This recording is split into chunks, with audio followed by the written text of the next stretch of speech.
Bonsoir mesdames, bonsoir messieurs, bienvenue aux 20h sur Canal 2 International. Comment rebooster le secteur des marchés publics au Cameroun et surtout comment sortir des blocages et des lourdeurs administratives. Dans ce journal, les éclairages et surtout les reportages de nos spécialistes. En République centrafricaine, Catherine Samba Panza, retenez bien ce nom, elle est élue présidente de la République. L'ancienne maire de Bangui a pour mission première la réconciliation de tous les Centrafricains. En sport, football, le championnat national de première division reprend très bientôt. Et dans les clubs, en attendant, l'heure est au mercato et aux matchs amicaux.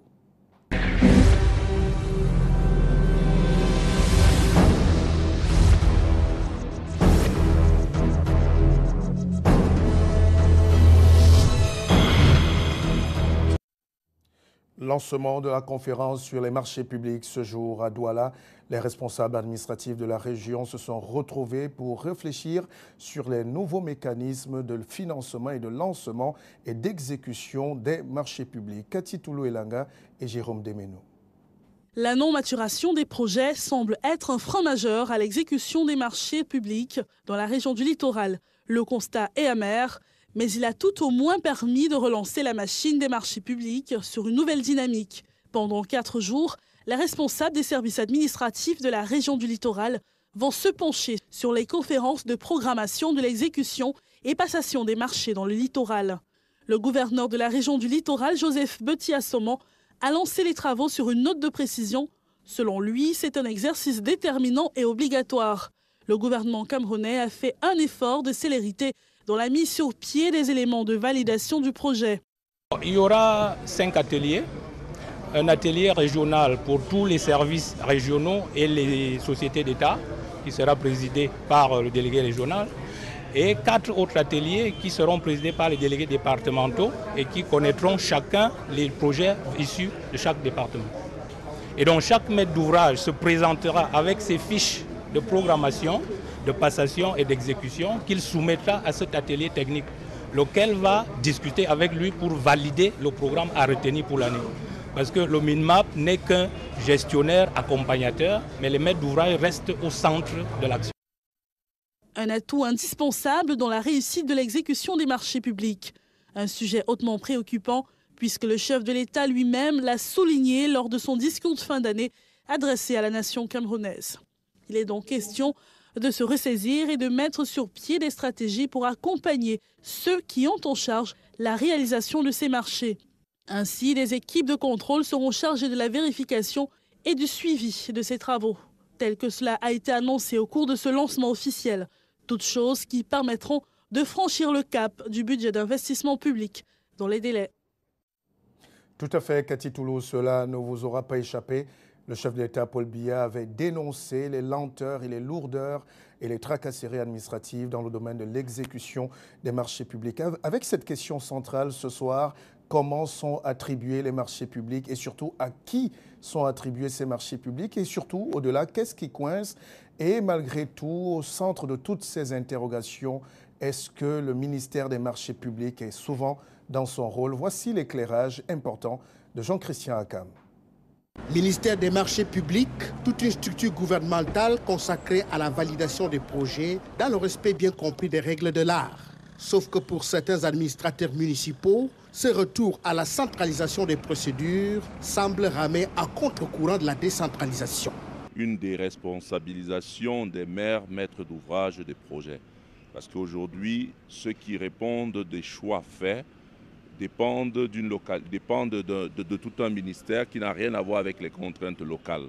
Concernant ce ministère, je pense que tout le monde a intérêt à mettre la main à la pâte afin que les marchés donnés puissent être réalisés à temps. Ce ministère a beaucoup de travail à faire, mais nous devons aussi aider ce ministère à pouvoir faire vite, faire mieux, afin que les BIP passés soient effectivement réalisés. Un problème de communication serait peut-être à l'origine des incompréhensions entre le ministère des marchés publics et certains maîtres d'ouvrage. 2014 s'annoncerait sous de meilleurs auspices. C'est plutôt cette année-ci qu'on doit être tous jugés. Vraiment parce que ça a été, il faut comprendre, moi je me mets à la place des autorités, des maîtres d'ouvrage. C'est des maîtres d'ouvrage et nous les autorités contractantes à certains niveaux. Vous voyez, les autorités contractantes ont à assimiler cette réforme des marchés publics. Et puis les maîtres d'ouvrage ont assimilé en même temps non seulement la réforme des marchés publics, mais la réforme budgétaire qui était mise en place.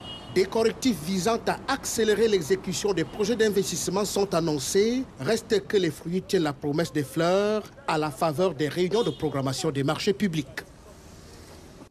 Mettons le cap directement sur Yaoundé, dans la capitale politique, où on va essayer de comprendre la 7e réforme des marchés publics avec vous. Debo Ndebe, bonsoir, vous êtes en direct de Yaoundé. Bonsoir Martial Bissok, à vous Madame, Monsieur, bonsoir. Débat autour du système des marchés publics parce que la nouvelle réforme des marchés publics apportée dans la passation des marchés suscite beaucoup d'interrogations. Est-elle mal comprise par les populations ou peine-t-elle à être assimilée par celle-ci? Question posée au ministre délégué à la présidence chargée des marchés publics par Alain Ebel Olinga. C'est la 7e du genre. Et au-delà du fait qu'elle s'est installée avec la création d'une administration dédiée à la passation et au contrôle des marchés publics, la nouvelle réforme des marchés publics voulue et impulsée par le chef de l'État est dotée de plusieurs innovations. Il y a d'abord la reconfiguration des commissions de passation des marchés, de l'administration centrale aux collectivités déconcentrées. Ces maîtres d'ouvrage-là, les collectivités territoriales décentralisées, de par la réforme, sont appelés à passer le marché public auprès des commissions départementales sans frais. Ce qui a un avantage certain. Une commission de passation de marché à chaque...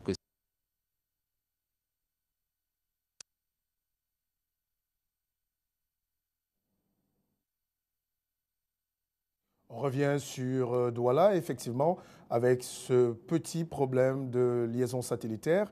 Et pour comprendre justement ce problème d'attribution et surtout de réalisation des marchés publics, les budgets sont là, ils sont d'ailleurs importants, le chef de l'État l'a martelé, mais comment comprendre que les lenteurs administratives et que la célérité ne soient pas souvent au rendez-vous pour plus d'efficacité dans la réalisation, surtout des projets urgents et structurants. Alors, parlons de toute autre chose à présent. Peut-être nous retrouverons Yaoundé dans quelques instants, mais la viande du porc est une viande effectivement appréciée de tous les Camerounais.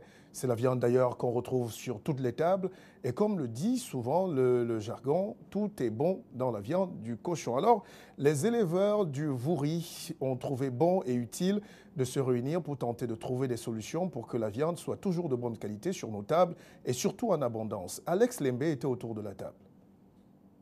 C'est la salle de conférence de la délégation de l'élevage, des pêches et de l'industrie animale du littoral qui a servi de cadre à l'Assemblée générale de l'interprofession de la filière porcine du Vouri ce lundi 20 janvier.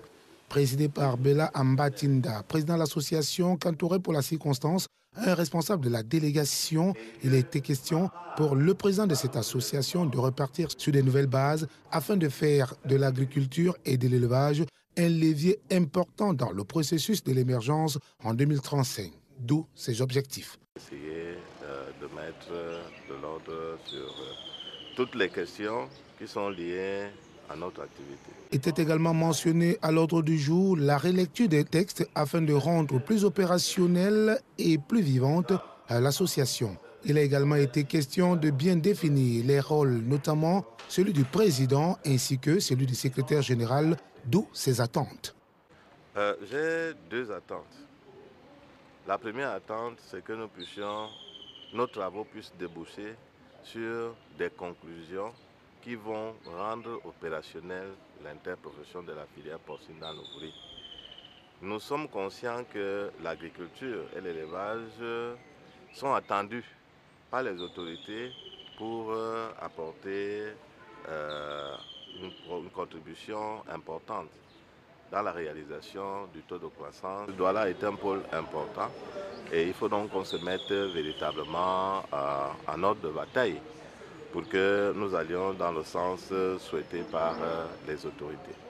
Au finish, il a été mentionné que cette filière porcine du Vouri doit apprendre à s'autogérer, à vivre avec des cotisations au prorata, ainsi que des cotisations et des dons externes. Et cela nécessite de l'abnégation et du professionnalisme, sans toutefois oublier le travail.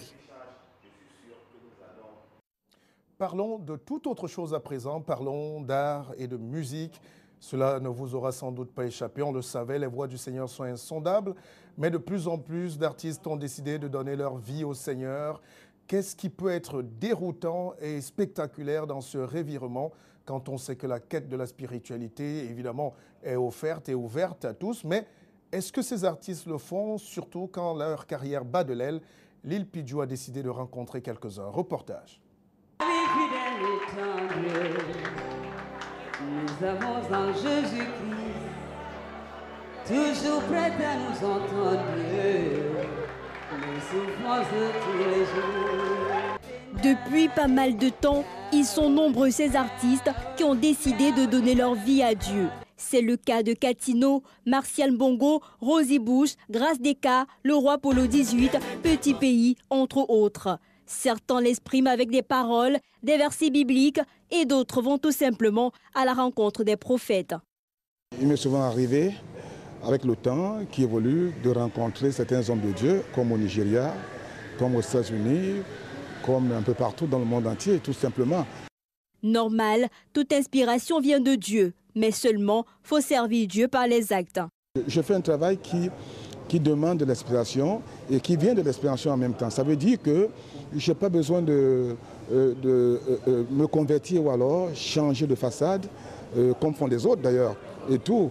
Parce que servir Dieu, ce n'est pas dans le verbe.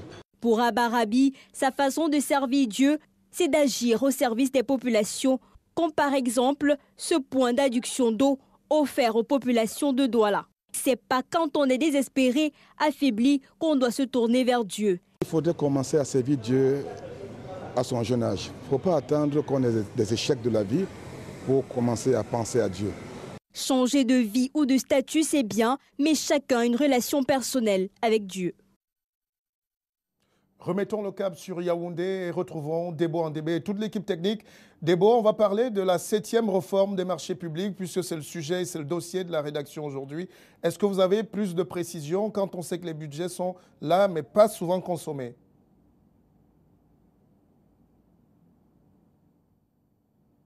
Bissok, bonsoir à vous. Madame, monsieur, bonsoir. On disait qu'il y a débat autour du système des marchés publics camerounais parce que la nouvelle réforme apportée dans la chaîne de passation des marchés au Cameroun suscite beaucoup d'interrogations. Alors, question, est-elle mal assimilée par les populations ou alors peine à être comprise? Question posée au ministre délégué à la présidence chargée des marchés publics par Alain Ebel-Olinga. C'est la 7e du genre. Et au-delà du fait qu'elle s'est installée avec la création d'une administration dédiée à la passation et au contrôle des marchés publics, la nouvelle réforme des marchés publics voulue et impulsée par le chef de l'État est dotée de plusieurs innovations. Il y a d'abord la reconfiguration des commissions de passation des marchés, de l'administration centrale aux collectivités déconcentrées. Ces maîtres d'ouvrage-là, les collectivités territoriales décentralisées, de par la réforme, sont appelés à passer le marché public auprès des commissions départementales sans frais. Ce qui a un avantage certain. Une commission de passation de marché à chaque session coûte 500 000 francs. Supposons qu'une mairie a 10 projets, 20 projets à passer. Multipliez 20 fois 2 millions. Vous êtes à combien? Il y a ensuite l'introduction d'une autorité contractante des marchés publics, laquelle est une personne publique physique ou morale habilitée à exercer au nom de l'État. Il y a également le relèvement du plafond de la lettre de commande. Et ce dossier, en général, il est assorti d'études aussi, pour le rendre le plus pertinent possible, pour compléter votre commande, donner les détails de votre commande pour que le soumissionnaire soit complet également dans les offres qu'il sera amené à produire et pour lui permettre également de bien situer le coût qu'il offre par rapport à l'ouvrage à réaliser. La réforme des marchés publics apporte également la réduction des délais réglementaires de passation, la reconfiguration et la régulation du système. Il faut bien comprendre les diverses responsabilités pour que chacun porte bien la sienne. Le ministère passe les marchés, les autorités contractantes passent les marchés. Le marché, c'est un document juridique, un document d'engagement juridique du budget. Quand ce document d'engagement est prêt, c'est à ce moment-là que commence l'autre maillon de la chaîne de la dépense publique, le maillon de l'ordonnancement des dépenses et le maillon du paiement des dépenses. Il y a enfin la création d'une entité chargée du contrôle a priori, des opérations d'exécution des marchés publics. Tous ces mécanismes-là sont connus. Mais ils prennent une dimension singulière aujourd'hui. Parce que l'impact de la non-application, n'est-ce pas, des différentes étapes de la passation de marchés publics ou de leur exécution sur le terrain à travers les engagements budgétaires et les paiements, les conséquences, c'est qu'on n'avance pas vite. Après 17 mois d'implémentation, le constat est clair. Les nouvelles réformes des marchés publics appellent à la célérité dans chaque maillon de la chaîne. Encore en mémoire, le discours fâcheux du chef de l'État le 31 décembre 2013, Paul Biya a ouvertement indexé son gouvernement d'immobilisme. Et depuis lors, il y a comme un activisme des ministres sur le terrain qui veulent à tout prix montrer le contraire au chef de l'État. Ce à quoi s'intéresse Justin Pierre-Essounou à travers ses reportages. En vertu du pouvoir de rétorsion, Paul Biya a prononcé un discours sanction de l'équipe gouvernementale en place le 31 décembre 2013. Et depuis lors, on a le sentiment que les ministres agissent. Ils ont été frappés par la parole, ils frappent eux aussi par la parole. En théorie, si un directeur rate une mission, c'est que ses chefs de service font mal. On peut transporter ces regards à tous les échelons de la société. Qui peut le plus, peut le moins. C'est une question de religion de compétences, car personne n'a le monopole de la violence. En pratique, il y a un gouvernement qui peut arriver. Et cela emporte une frilosité. La conjoncture post-électorale rappelle que depuis 20 ans, décembre a souvent connu le décret le plus populaire de la République dans la redistribution des strapontins à des postes de pouvoir et de décision. En clair, les ministres ont une pression personnelle et une pression sociale. Il faut montrer la fin de l'immobilisme telle que prescrite par le chef de l'État dans un contexte où le Premier ministre chef du gouvernement a reçu les vœux de ses collaborateurs sans tam-tam ni tambour, malgré quelques articles seulement, à lui consacrés par la Constitution. À l'issue d'un conseil ministériel en 2011, 6 mois après, de l'EFRAN avait été accordé au ministre pour faire le point des feuilles de route. La même équipe est restée en place avec ses bons et mauvais. Déjà avant le 31 décembre dernier, 10 jours du discours du chef de l'État, certains leaders d'opinion par médias interposés avaient déjà dénoncé cette inertie au sommet de l'État. Occasion pour nous de s'intéresser à ces leaders d'opinion. C'est au Palais de la République qui anime les débats dans les radios et télévisions et dans les colonnes de nos journaux écrits. Qui sont-ils? Est-il facile d'être leader d'opinion au Cameroun? Question posée à l'homme de la rue par Jackson Bozo et Constant Kamga. Ils sont jeunes, intellectuels et ont fait de la causticité leur ami. S'exprimer sans langue de bois sur la marche du Cameroun. On est tout état d'âme, on dit des choses que l'on pense et surtout que l'on trouve utiles à la construction de la nation. Donc c'est dans ce sens-là que je me suis toujours porté au devant de la scène. Difficile quand on émarge au budget de l'État. Notre posture équivaut aussi à la renonciation effectivement à certaines promotions. Dans la rue, à chacun son opinion. On ne peut pas être dans un État démocratique comme le nôtre sans toutefois accepter la critique. C'est bien qu'ils éveillent les consciences. Nous sommes des citoyens camerounais et qui ont une vision. Dans ce qu'ils disent, il y a une part de vérité. Quelqu'un comme Ateba est né de son jeune âge, bon, c'est pas facile parce que c'est un monsieur toujours, après toutes ces vérités, il est toujours menacé. Entre menaces et mesures de rétorsion, la frontière est bien mince pour les fonctionnaires. Vous pouvez faire l'objet d'affectations non libellées disciplinaires, mais qui de facto le sont. Affectation disciplinaire. Le hasard fait bien des choses. Vous savez, on dit communément qu'ils bavardent parce qu'ils ont faim, donc affamer les avantages, ils finiront par se taire. Mais bon, le tableau n'est pas si sombre que ça. Évidemment, tout le monde ne nous est pas antipathique. Il y a même des personnes dans la machine gouvernante qui nous sont sympathiques et qui ont du respect pour notre courage. C'est aussi cela une société démocratique. Retour à Douala, Martial Bissok, pour la suite du journal. Tout à fait, des en DB, on va parler de sport et du championnat national de première division qui commence dans quelques jours. Entre-temps, dans les clubs, on s'active, on recrute, c'est l'heure du mercato, mais on s'entraîne, on règle quelques mécanismes. C'est pour ça qu'Omer David Sanjo était sur le terrain. Plus que quelques jours, joueurs et encadreurs des équipes renouent avec les aires de jeu. Le 1er février 2014, le championnat Ligue 1 démarre par le stade de la réunification de Douala. Sur le terrain, les équipes tissent leur toile. Entre accélération des entraînements et des matchs amicaux, les techniciens font le choix. L'Union des mouvements sportifs de Loum, premier du récent championnat Elite 2, était face à New Star de Douala ce week-end. Un club qui a le triomphe modeste malgré la qualité de ses recrues. C'est de faire la meilleure saison possible, quel que soit l'effectif. Nous allons certainement continuer à nous dans les prochains. Pour tutoyer l'élite, les joueurs d'expérience ont posé les valises à Loum puisque le challenge est énorme. Pour moi, c'est un nouveau challenge. Bon, je ne peux pas dire déjà qu'on va rivaliser avec Coton. C'est bien vrai, bon, Coton c'est la meilleure équipe du Cameroun et a toujours été en tête du championnat. Nous déjà on se prépare pour faire un bon championnat, pour pouvoir jouer aussi la place africaine. New Star de Douala a fini le récent championnat au bas du tableau et voudrait se hisser au sommet cette saison. L'année passée, nous avons été très souvent menacés de relégation. Cette année-ci, nous pensons titiller le peloton de tête parce que mes habitudes, c'est plutôt la tête, pas la queue. Et je crois que je vais tout faire pour respecter ces habitudes. Le championnat national Ligue 1 démarre le 1er février. Les 19 clubs retenus sont déjà dans les starting blocks et le public sportif dans l'attente du démarrage de la compétition.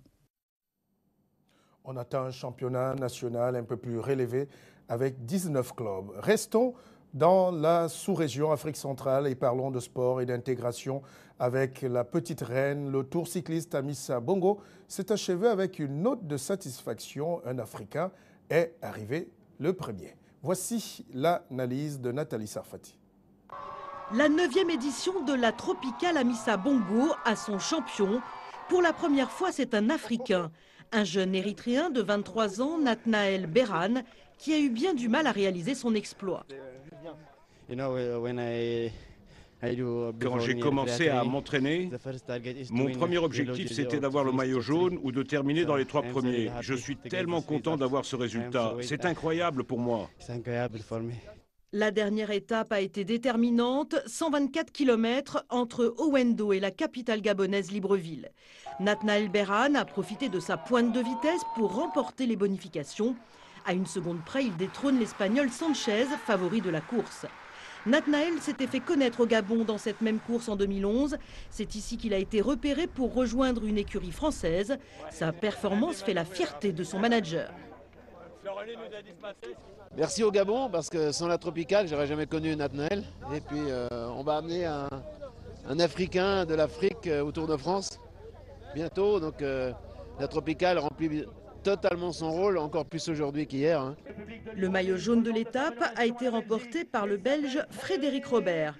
Sur la plus haute marche du podium, Nathnaël, maillot jaune du Tour, qui reçoit son prix des mains du président gabonais, fier de voir sa course couronner le premier champion africain. Même pas 10 ans après le début de cette grande épreuve, nous avons un Africain sur la plus haute marche du podium. Je crois que c'est très encourageant pour tous. Cette victoire, Nathnaël l'a partagée avec ses collègues de l'équipe d'Érythrée qui participaient aussi à la course. Un succès encourageant pour tous les professionnels africains du cyclisme qui ont souvent bien des difficultés à exercer cette passion. L'actualité de l'Afrique en bref avec toutes les lumières ce soir sur Bangui où Catherine Samba Panza, l'ancien maire de Bangui, est devenu président de la République. C'est historique. Elle a pour première mission de réconcilier les Centrafricains de tous bords et surtout d'essayer de relancer la machine économique paralysée par, évidemment, d'interminables conflits ethniques et tribaux. Voici le récit en bref. Le Parlement centrafricain a élu lundi un nouveau président de la transition. Il s'agit d'une femme, l'actuelle maire de Bangui, Catherine Samba Panza. Elle aura la lourde tâche de ramener la sécurité dans le pays, toujours livré à des violences communautaires. Les ministres européens des Affaires étrangères réunis lundi à Bruxelles ont donné leur feu vert à l'envoi d'1 millier d'hommes en Centrafrique. Ce contingent européen sera basé autour de Bangui et viendra en appui aux forces africaines et françaises déjà présentes dans le pays. L'armée congolaise a lancé une offensive contre les bastions du groupe rebelle ougandais ADF Nalu, installé depuis 10 ans dans le Nord Kivu, à l'est de la République démocratique du Congo. Ce groupe qui se dit islamiste est estimé à plus de 500 hommes. Il harcèle régulièrement l'armée ougandaise et se livre à des enlèvements sur les populations civiles congolaises. Préavis de grève dans les mines de platine sud-africaines. Le principal syndicat, bien implanté chez les 3 géants sud-africains du secteur, a réuni samedi ses troupes pour les appeler à la grève. Le syndicat demande une forte augmentation du salaire minimum qui ne dépasse pas actuellement les 8500 rands. Les compagnies ont d'ores et déjà répondu que l'actuel prix du platine ne permettait pas une augmentation importante des salaires.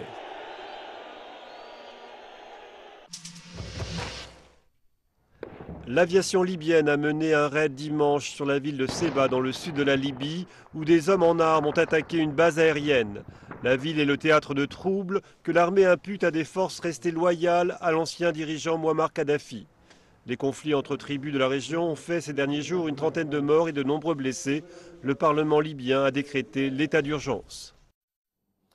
Merci, mesdames, messieurs, d'avoir suivi cette édition du journal. On se retrouve demain à 20h sur Canal 2 International. Et merci à vous tous de par le monde qui suivez ce journal sur les réseaux sociaux et sur notre site internet.